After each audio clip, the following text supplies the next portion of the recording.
Namaste. This is Yoga Therapy Podcast, and I'm your host, Shira Cohen, yoga teacher, yoga therapist, and Ayurvedic wellness educator. In these conversations with experts in the field of yoga therapy, you'll find out what it is and how it can help you and your loved ones to reclaim well-being. We'll touch on physical as well as mental health, physiology, emotions, women's health, spiritual well-being, goddesses, and self-development in the fullest sense. Listening to another story can change ours, so thank you for showing up, and let's begin this journey together. So, hello everyone. Today I am here with Kaitlyn Holsapple. So this is a totally new name for me. So it took a while to come off the tongue. She is a certified yoga therapist and a somatic yoga therapist. So we're going to get into that and find out what that is and how important that is.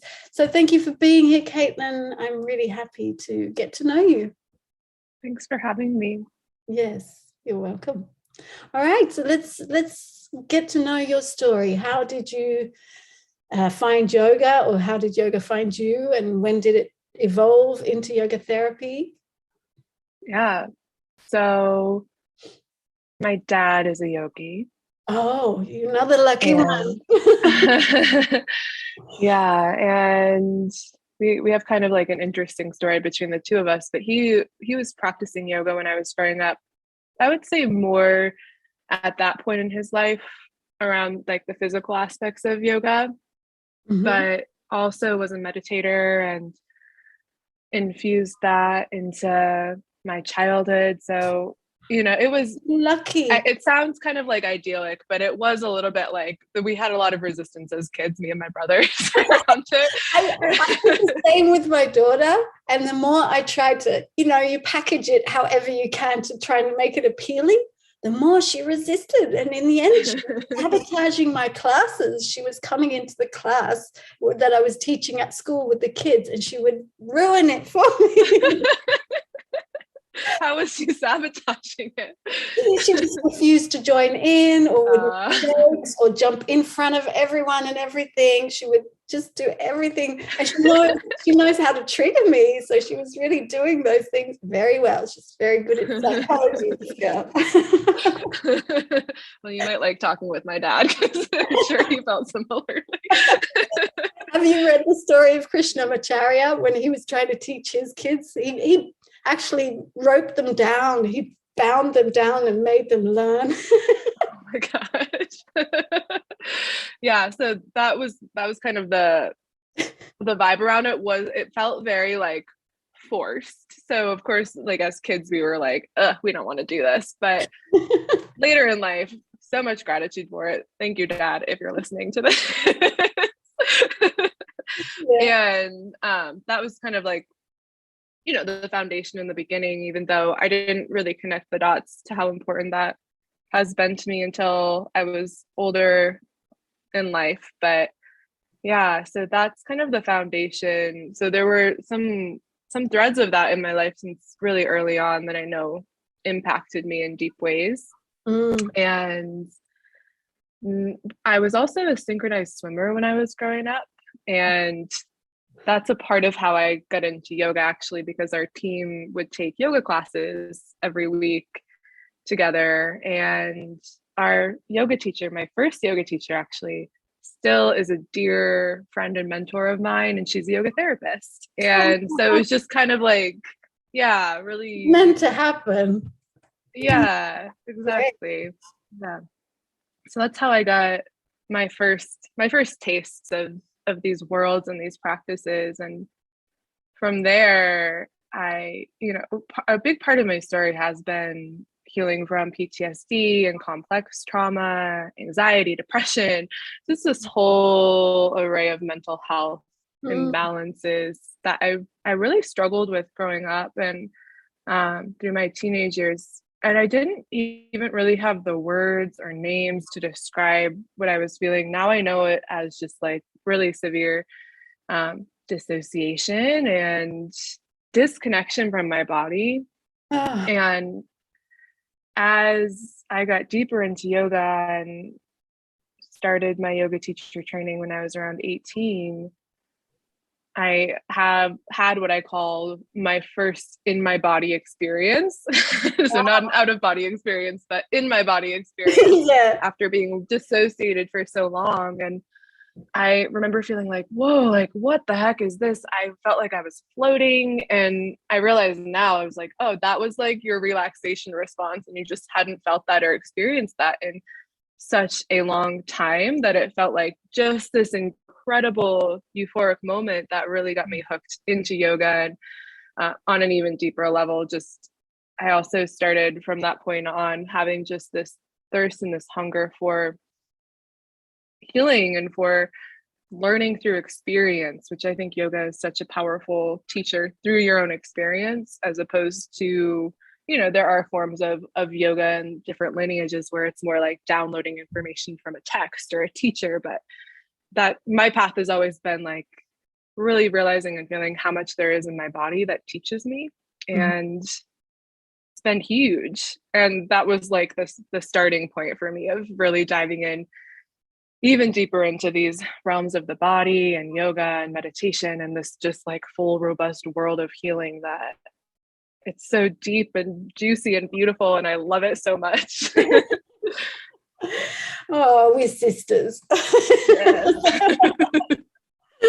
Exactly the same. I also, as a young person, as a teenager, my uncle suicided when I was 10, and that just, I went into a depression, not straight away. First, you're in denial and shock and grief. But if you can't process those emotions and you don't verbalize it, like you said before, you didn't know what it was you were actually experiencing until you find the words and the experience of what is wholeness, then you can understand what that was before.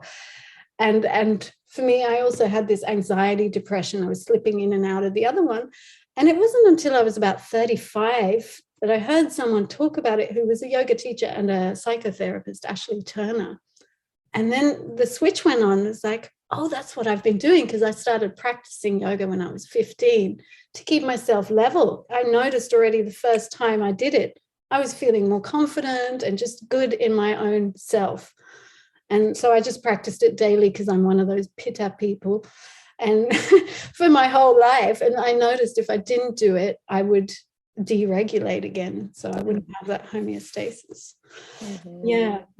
And that's really powerful part of the gifts of yoga for trauma and for the nervous system, is that it just naturally is really great at creating more bandwidth, and with that it feels safer to come back home into your body and not have to live out and outside of yourself. And the window of tolerance is expanded. Yeah. Mm-hmm. Yeah. So I wanted to ask you about the nervous system, because you were just talking about it. Let's talk about how the vagal tone, because I saw you write a lot about it on your website, but I showed a flyer to someone with a training for burnout, and I talked about the vagal nerve just very briefly. And she was like, I don't know what that is. That sounds rude. So I don't know. Can we explain what the vagal nerve is, just in normal language, so people understand how important that is? I love that response that she gave you. I haven't heard that one yet. She's like, oh, I understand something very different. If I was a man, I might want to come to that. Wow, I love it. So the vagus nerve it's vagal, or vagus means wandering, and it's a huge nerve that really does wander throughout the whole body, from the brainstem down through the heart, the gut, the digestive system, into the reproductive organs, and it just takes up a lot of space in the body. And it's really connected with what more recent research is showing by Stephen Porges, who's like, he's the person to go to if you're wanting to get really like deep into the science behind this. It is really key in this rediscovery or deepening around the trauma response. So a lot of people know, like, we have fight, flight, freeze, and then rest and digest. And we kind of divided it up into these two categories. You might think of it as like the red light and the green light, right, of the nervous system. But what Stephen Porges has discovered is that it's more complex than that. And this is connected with the vagal nerve. And in fact, the green light section of the nervous system, it's not just the rest and digest response, but that's actually where freeze and dissociation lives as well, depending on how your nervous system perceives what's happening in the world around you and how much of a threat it feels is like existing in the world right now. And that perceives is a really important word, because this isn't a conscious choice. It's not like, here in this moment, I'm actually consciously scanning through my environment and being like, okay, these things are safe or not safe. This is a subconscious process that is happening. It's not logical. There might be sensory input that comes in that doesn't make logical sense, but can put your nervous system into a threat response. When you're in a threat response, there's kind of two different energetic directions that the nervous system chooses to take, again, subconsciously, based on whether you feel you can or you cannot escape the threat. And again, that's not logical. That's based on deep conditioning. So if it feels like, okay, this is a threat that I can handle, oftentimes it's going to go over into fight or flight. And if there's a feeling of like, I can't do this, it's going to go into freeze. And a lot of people get really stuck in freeze. I talked about dissociation earlier. That's like feeling really disconnected from your body, numbness, also connected with more like depressive symptoms, sluggishness, lethargy. For those Ayurvedic and yoga people, like going to be more of like the really heavy kind of kapha experiences, or just like very, very high vata. And if you don't know what those words are, don't worry about it. Restlessness and anxiety and nervousness and grounding. Yeah. And the interesting thing about the freeze response, which is, again, that's connected with the bottom half of the vagus nerve, is that usually underneath that dissociation, which is what happens literally when an animal in the wild is preparing itself for death. And it's like, I can't survive this, so I'm going to numb out so I don't have to feel and experience this pain, and death can feel more of an easeful process to me. Yeah, we have this emotionally as humans when we emotionally feel like we're going to die, or logically. The body doesn't know the difference. So thank you for this very clear explanation. This is really great. It is much more complex. I also used to think it was just the fight, flight, freeze, and then later I read that depends if it's dorsal, ventral, and what's the other one? I can't remember. But according to those, it depends if it's going into the freeze or the rest and digest, which makes a huge difference. And the freeze for people, it's that dissociation. And the other thing that a lot of people don't fully understand is that these nervous system states aren't like inherently bad or wrong, right? The same energy of the freeze response is what helps you go to sleep at night. And the same energy of fight or flight or sympathetic arousal is what helps you get out of bed in the morning and feel passionate and alive and ready to go. So we don't want to like criminalize these responses.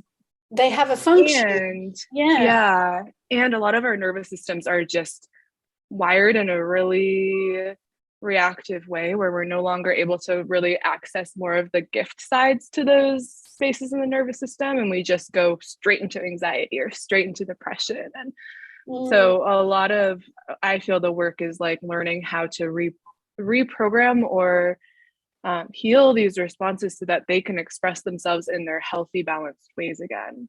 Because it's not about being in rest and digest all of the time, even though sometimes we can really feel like, of course we want to feel relaxed. I think that's the wonderful thing about yoga therapy. Once you understand how it works and what you're experiencing, I think that's another part of emotional literacy and understanding the energies that we are feeling playing within ourselves.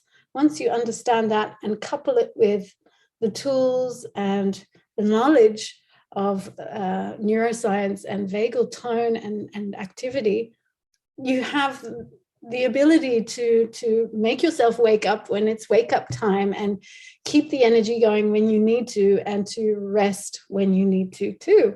And I think a big issue is just that we override those emotions and feelings and sensations continually for decades, because our society or our systems are built into this produce, go, grow, extract, and never slow down, never have a winter, never wither, never rest, not enough for actual self-regulation to happen. Yeah, and you were saying about depression and anxiety, and I was just talking this week with someone else, Kieran, and that depression is a mechanism, a coping mechanism, where you've gone into that disassociation and you don't know how to come out. And to come out means you have to move into an anxious state because you don't know exactly how you're doing it and what you're doing and where's it going to lead to. So people end up going back into that depression rather than moving through the anxiety and into safer emotions and states of that juicy feeling that you were talking about. Yeah, what a beautiful way of speaking to it. I really love this idea, because this has like been huge for me in my own like mental health and nervous system healing experience, that your depression is not the enemy. It's here to really help you. Like when things feel like too much and there's overwhelm and lack of capacity to be with those, we call it anxiety, but oftentimes it's for people like full-blown panic or such deep overwhelm, like that feeling like I'm gonna die right now. It's really intense and really deep, and the depression comes in to protect you from having to feel that. Yeah, exactly. Yeah, so it's doing what it knows how to do best with the resources that you've had. Yeah, exactly. Because you said the ability or the capacity, but it's also the resources, like inner resources, but also outer resources. And what you've been saying throughout it, the perception is that training that we've had, whether that was conscious training from parents or unconscious training from parents and culture, and our experiences after that. Yeah. And I imagine you as a yogi child, like being born from a yogi, you must be extra perceptive as well. I just imagine that, because my daughter's like that as well. Yeah, I've definitely identify as highly sensitive and empathic and Yes. all of the things. And I felt that since I was really young, and I think that also has really tied in with my nervous system and trauma responses, and I find it really fascinating to look at those connections in myself. And I work with a lot of highly sensitive people in my as my one-on-one clients and as my students. It's just who's really drawn, like a lot of women who are empathic or very sensitive are really drawn to the work that I offer. And I just find it really, really interesting how the nervous system and trauma and that quality of like heightened sensory perception can be really connected. And when you start to heal, it's like those intuitive gifts from your sensitivities and your empathy start to come in even more strongly and more deeply. And it's really profound and really cool. It's like all the cities or of the Yoga Sutras like start actually feeling more embodied, more rooted, and it's not just really a text anymore, but it's something you actually feel. Yeah, I know what you're saying. It's so nice that you said it's a gift, because I'm hoping my daughter at one point sees it's a gift. She's also very sensitive, and then she just shuts down a lot of the time and to block things out, and she feels tired a lot. It's really hard in this world that we're in too. Like that's one thing that I keep really realizing, especially in my own like healing process these days. I just keep realizing how hard it is to really be my full self, because I am such a sensitive feeler and so intuitive and so like slow paced, and just like all of that like ooey gooey feely. Yeah, you go into everything. But that's also, I mean, if we would still appreciate, and I guess we do appreciate dance, music, poetry, writing, these these are the gifts of highly sensitive people. And because our pace of life has gone so fast, we cannot integrate and express that properly. And the creative process is an expression. We feel, and then we need to express it. And if we don't have those outlets, it becomes a toxicity in the body, a buildup of nervous tension, of emotional, chemical compounds, all this. Yeah, that's beautifully said. Yeah, it's really important for the sensitive ones to find those outlets, especially given just the pace of life in the world that we're in.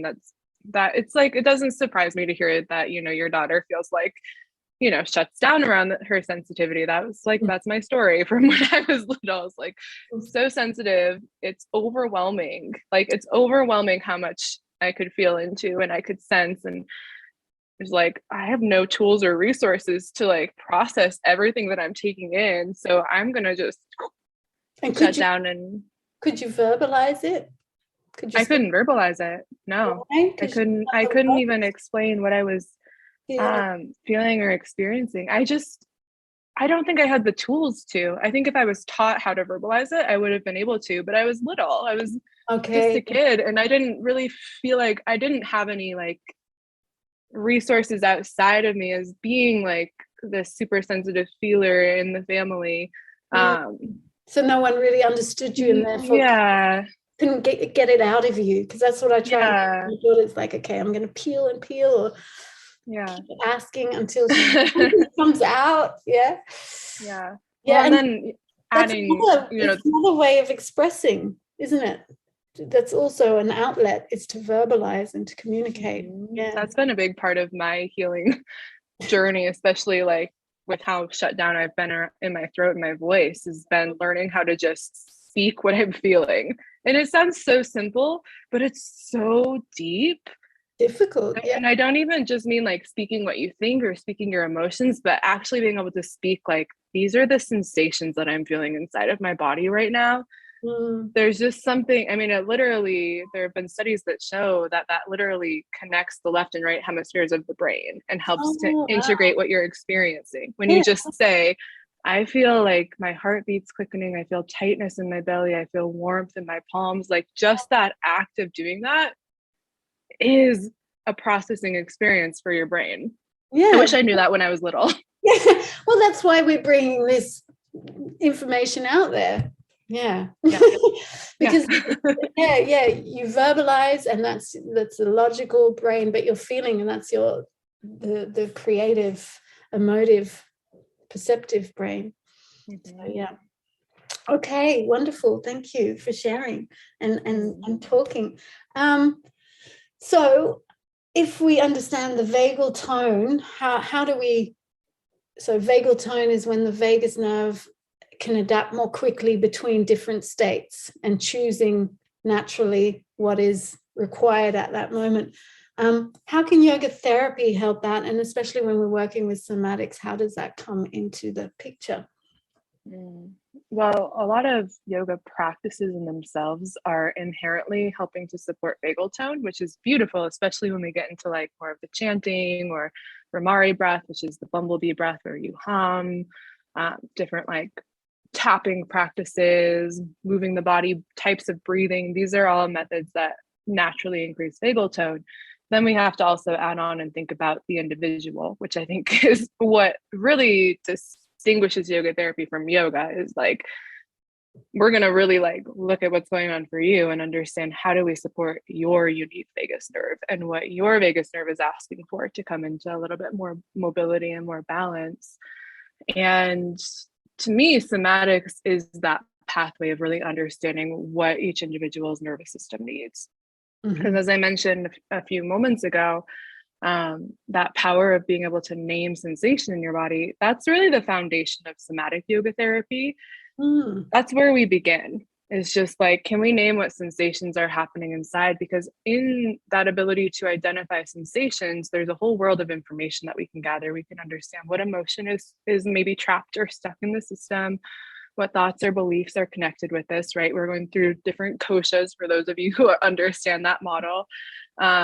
We can understand how that sensation impacts the breath and the energy body.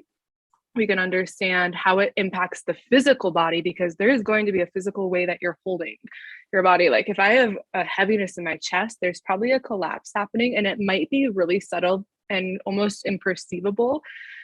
So part of what I'm doing is I'm getting really intimate with like little subtle micro movements that are happening as we work together. Because what this is all leading to, all of this information that we gather through the sensations of the body, is telling me what is the need of the nervous system, right? So if there's this programming where there's a perceived threat and you have the option to either go to fight or flight or go to freeze, there's always whatever perceived threat there is, right? And it might be speaking in public, it might be literally being chased by a giant gorilla, like whatever the perceived threat is, there is some impulse inside of that for life, for staying alive, for moving toward the light, for moving toward healing. Just like a tree has that knowledge, it grows upward toward the sun. You have that inside of you too. It's this will to live, this will to survive. So beautiful, primal, and in that will there is, what's our DNA, people? Yes. Our DNA is all about life, not illness and health and diseases. And in that impulse, you know, and it's going to be different for everybody what that impulse leads you to. There might be a desire to like push, to sound, to visualize something, but we follow that impulse in a way that's gentle and integral enough that the sympathetic arousal, that fight or flight response, can happen in a way that doesn't overwhelm you, where you move from I can't to I can. Because it's so subtle, because it's so soft and so little. Okay. Yeah. So like if there's an experience like where you're feeling I can't survive this, it's going to shut you down so much into freeze. But underneath that freeze, as we talked about earlier, there are impulses more connected with fight or flight. But when you're in freeze, those feel impossible to access, right? So if I'm like curled up in the fetal position because I feel so frozen, but the actual impulse underneath that is maybe to run, I'm going to just start to like find little micro movements that might be kind of similar to what it would be like to run. Just small enough so my system starts to feel like, oh, like this is kind of happening, and oh, it's safer to get a little bit bigger, and oh, now I'm running, right? So really integral, really slow, safe enough for the, like slow and safe enough for the system to really fully move into that. And that's really what I feel is the best way to increase vagal tone, because yoga and a lot of yoga practices are so great at that like resourcing quality of increasing bandwidth, but there's not always like what I think in yoga therapy and somatic yoga therapy in particular is really medicinal, is that we get to go beyond resourcing and actually start to touch what's under the surface that needs mobility more than just resourcing, that needs like, you know, we have to go toward what's stuck a little bit. And then we come back to the resource. It's called pendulation in the trauma world. And that's what helps the digestive process, the alchemy process, the integration process. Okay. And when you mean digestive, I guess you mean on all levels, not just digestion in the body.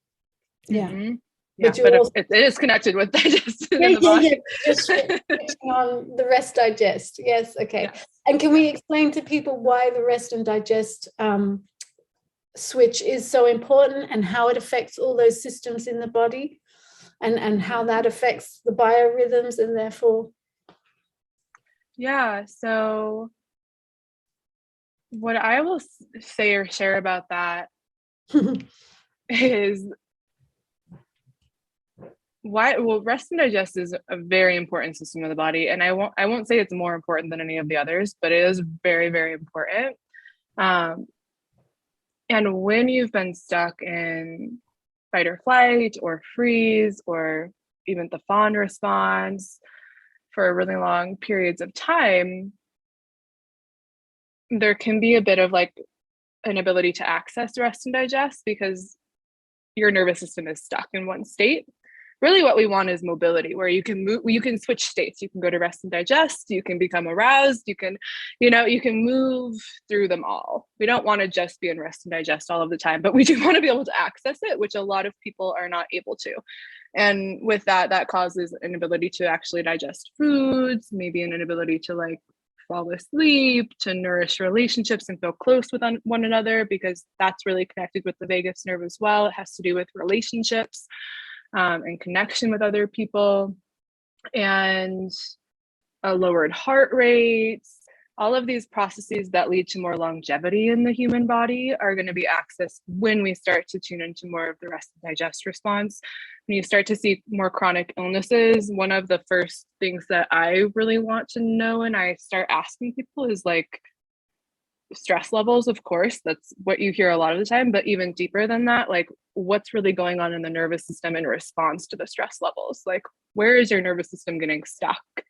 And where is it getting kind of caught? Because if there's, for example, if we just think about like the heart system, if someone's stuck in fight or flight, which that happens too, we see people who have more like anxiety and they get kind of stuck in the anxiety or anger or panic attacks, those sort of feelings, that can lead to like an increased heart rate, increased blood pressure, and all of the medical conditions that are connected with that start to like develop and more unfold. If it's the opposite, and more stuck in the frozen state, that'd be like low blood pressure, like cold hands and feet, these sort of things that are more stagnant. Yeah. Mm-hmm. Oh, that's interesting. Oh, I'm now linking that. Thank you. Okay, that's really important to know. Yeah. And as you mentioned, it connects back to the doshas, which is another huge like lens and way of looking at it all.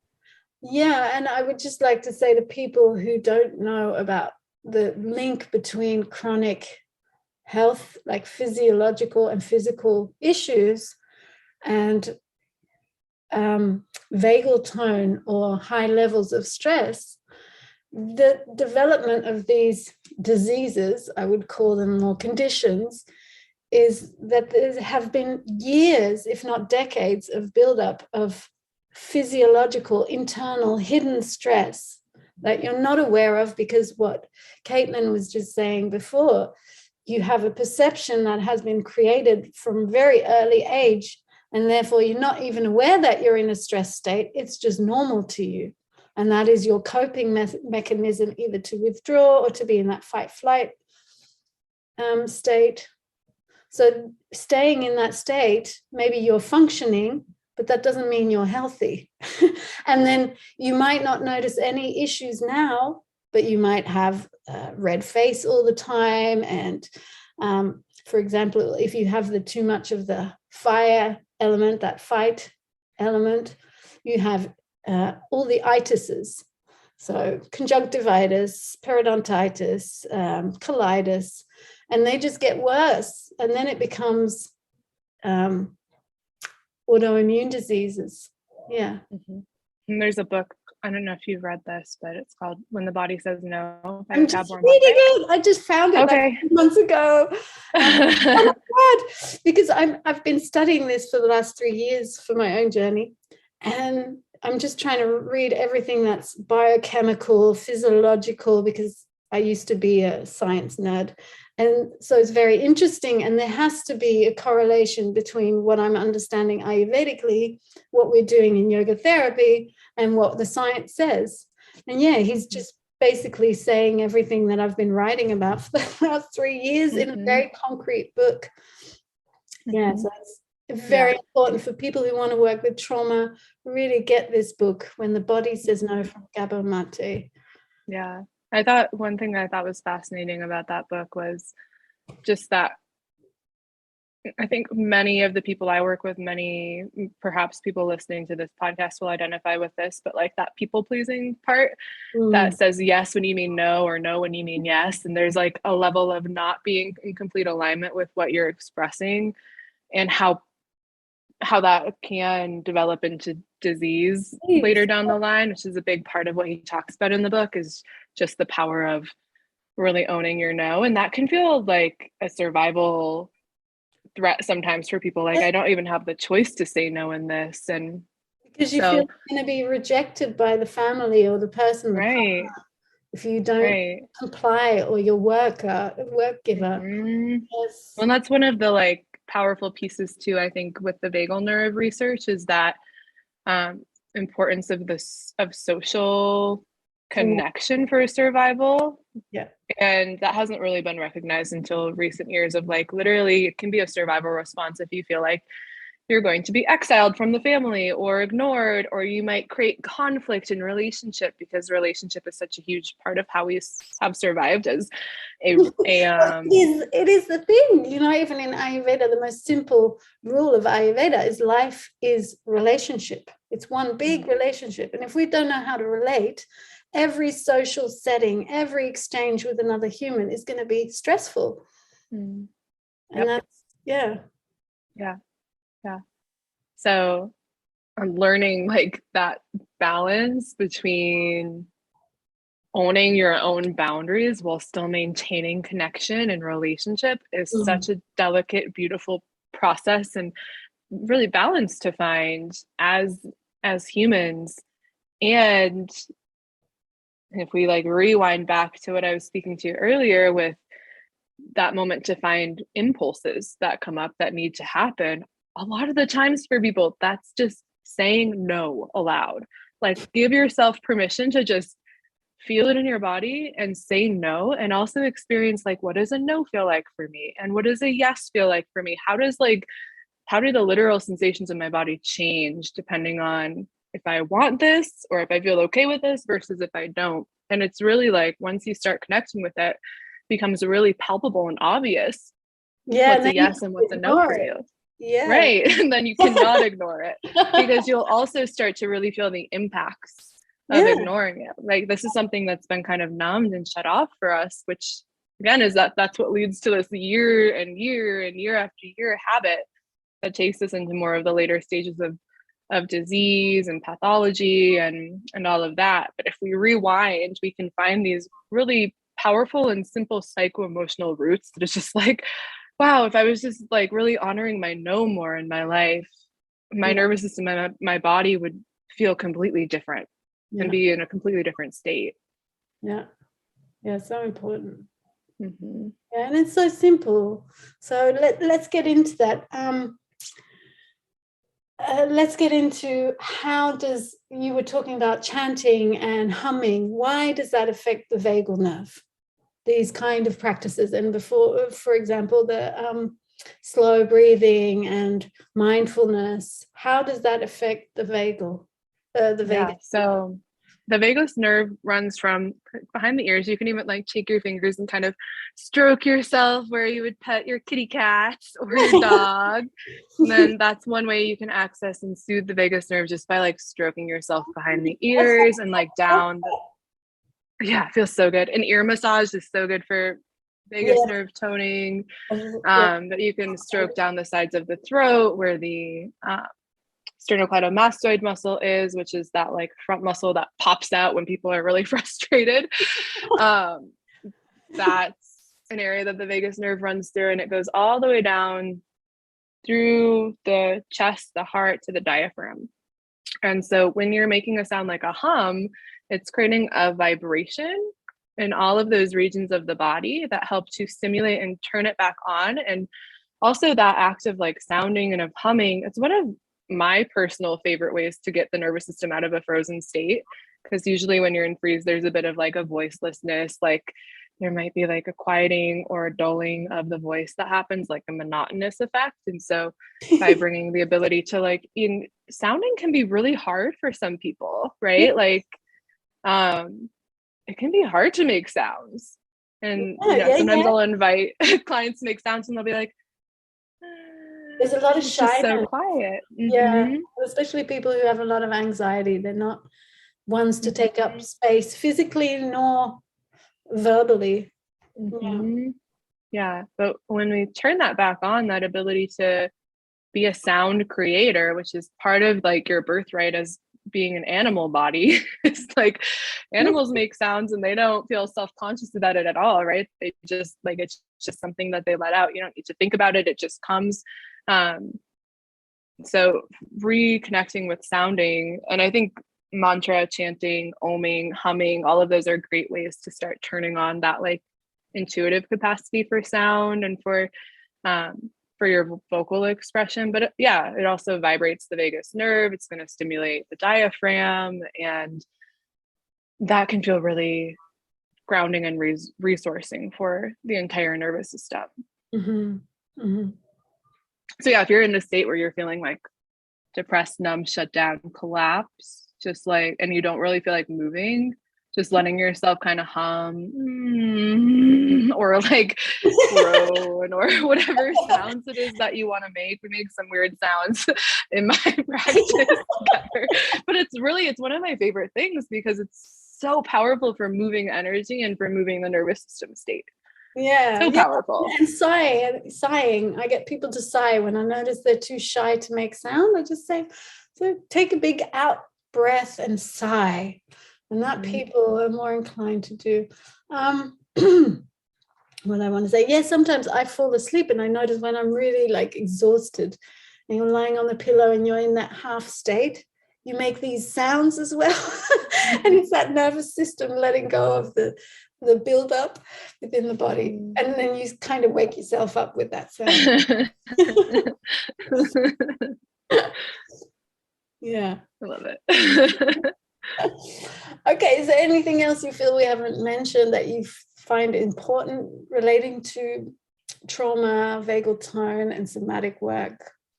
I mean, it's so deep. There's so many things that we could dive into. Mm-hmm. I feel like what we've talked about is a great foundation for people to kind of get started with, like bringing some tools and just awareness of like, this is kind of how my nervous system works. And if you have awareness of what state you're in, you'll be able to like attune to what you need more. Because if you're in fight or flight, the needs and the yoga therapy toolbox that you use is going to be different from when you're frozen, right? And really learning how to listen to that. But I feel like if there's anything that I would want people listening to this to take away is just learning how to name sensations that you feel inside your body. Like, that's such a beautiful way to get started. That's the foundation of all of the work that I do, is that. And we can go super deep into it, and I love it so much. Well, that's the foundation. Let's do that. Shall we do that as a practice? And then I'll just mute. You can guide us through a little practice. Yeah. Oh, I love that. Yeah. Let's do it. Good. Right. So we'll start by just getting in a nice comfy position. You can be seated, you can lie down, you can be standing, whatever feels best for you. And I know when we start with a meditation, oftentimes we'll start with our eyes closed, but let's start for today with the eyes open, just so that you visually can get an idea of where you are in time and space, and just let your eyes kind of float and look around the space that you're in. And we do this so that the nervous system has more information to understand, to know, and to feel that you're safe right here and now. And that can help you drop in a little bit deeper in meditation. And especially as you're looking around the space, you might notice and look for anything that feels pleasing to the eye, anything that you're like, ooh, I like that. That looks nice. And letting your eyes kind of soak that in. I'm looking at a snake plant and just taking in light, color, shape, texture. I'm just going to slow down and be with the eyes here for another couple of moments.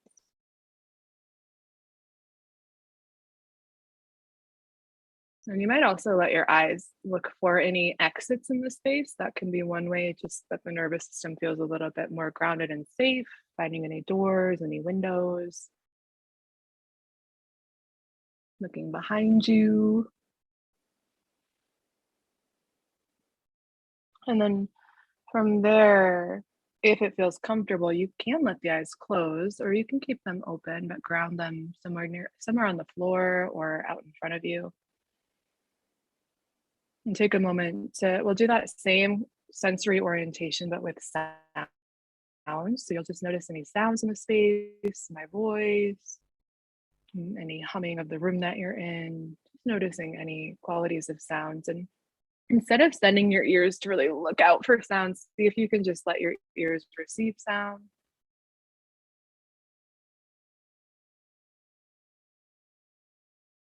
Perhaps even noticing the sound of your breath, your heartbeat.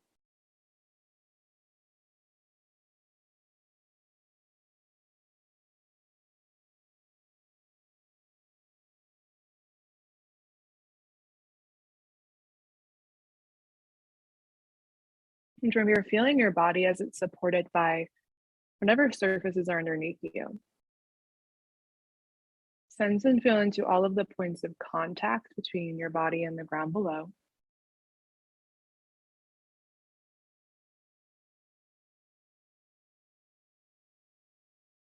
And just take a moment to name aloud a few of the sensations that you notice where the earth or the support beneath your body meets your physical form. Like, for example, I feel my heels on like a slippery hardwood and the balls of my feet are on the carpet, and that has a different feeling to it. You can just describe what you feel and notice connecting your body to the ground, what the surface feels like, temperature, texture, just letting yourself get as detailed as possible when describing what you feel and what you notice beneath your body.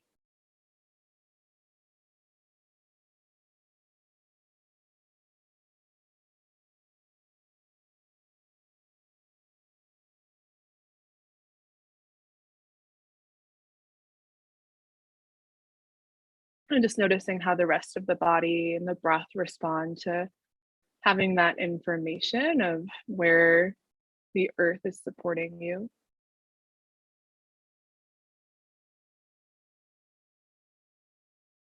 And from here, we'll take a journey and we'll travel inside the body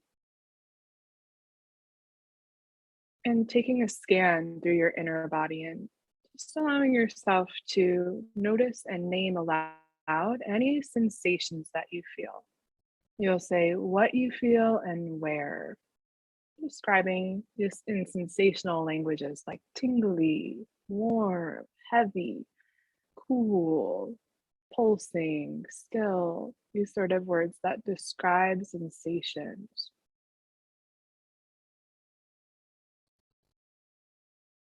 Allowing yourself to describe even really subtle sensations and feelings.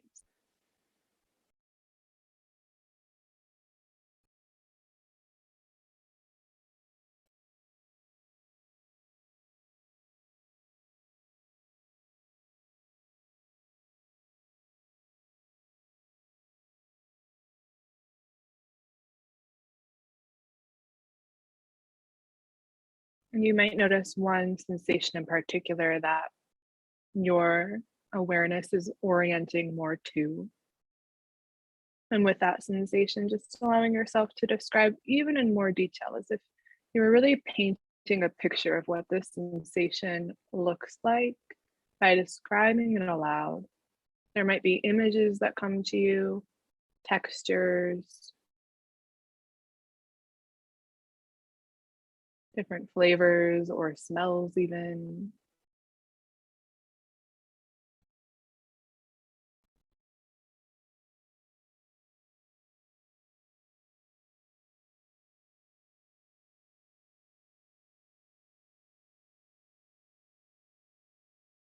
And as you name these sensations, just also allowing there to be, even if it's just 1%, a little space for accepting that sensation. You don't have to love it, but can you just accept that it's here right now and make a little space for it to exist in your body, dropping any resistance to feeling what you're feeling, just allowing yourself more space to feel what's already here.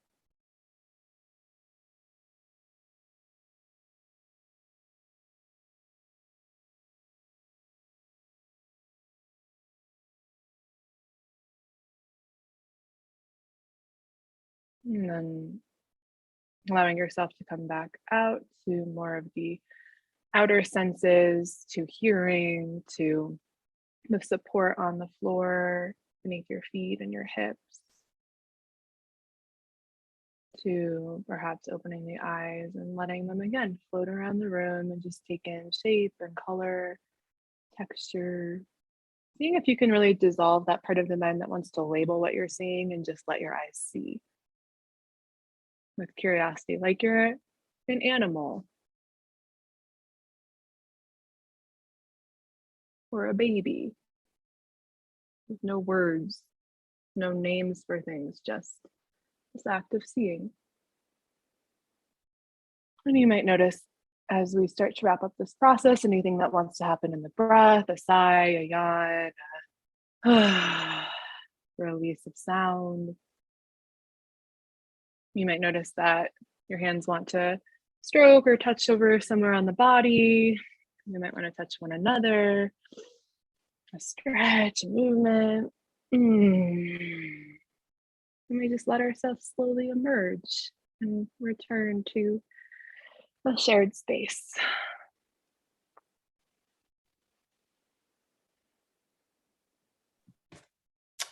That was delicious. And it was really this less is more. Thank you. Yeah, and I really love that you explained about the eyes needing to see around to feel, to calm the nervous system. Yeah. Yeah, I've noticed that at night before I go to bed, if I just stare out the window for 5 minutes and then look at the room when I close the curtains and everything's dark, I sleep so much better. Now I understand why. So thank you.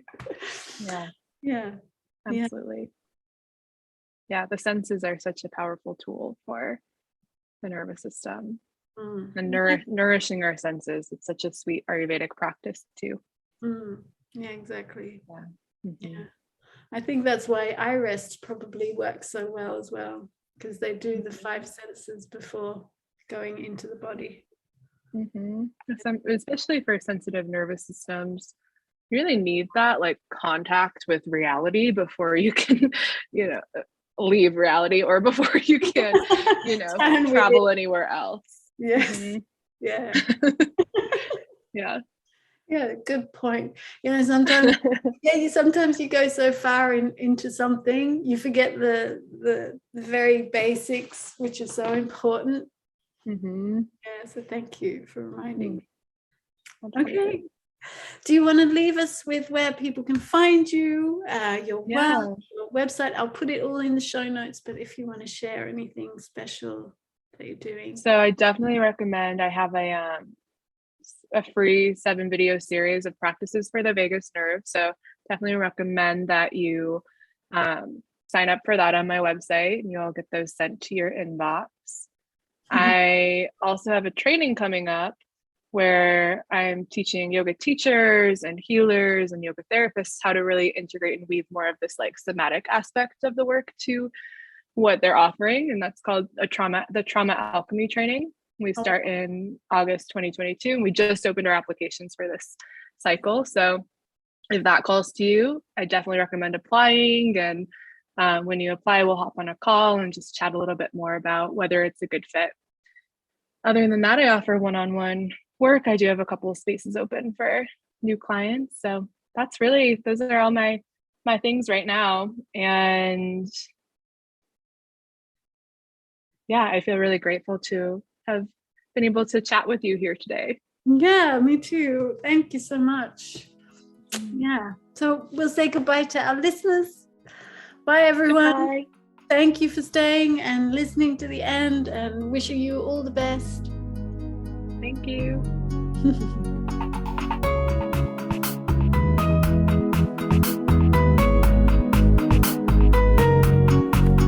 So thank you everyone for staying to the end of the podcast. I hope you enjoyed this conversation as much as I did. I really love doing these talks with these amazing people. And if you want to know more, just take a look in the show notes. There's plenty of links and ways to connect with either the guest or myself. If you want to work with us or find out more about us, just check out the information in the show notes. So I hope you have a wonderful weekend or week, and you'll be hearing from me next week. Bye.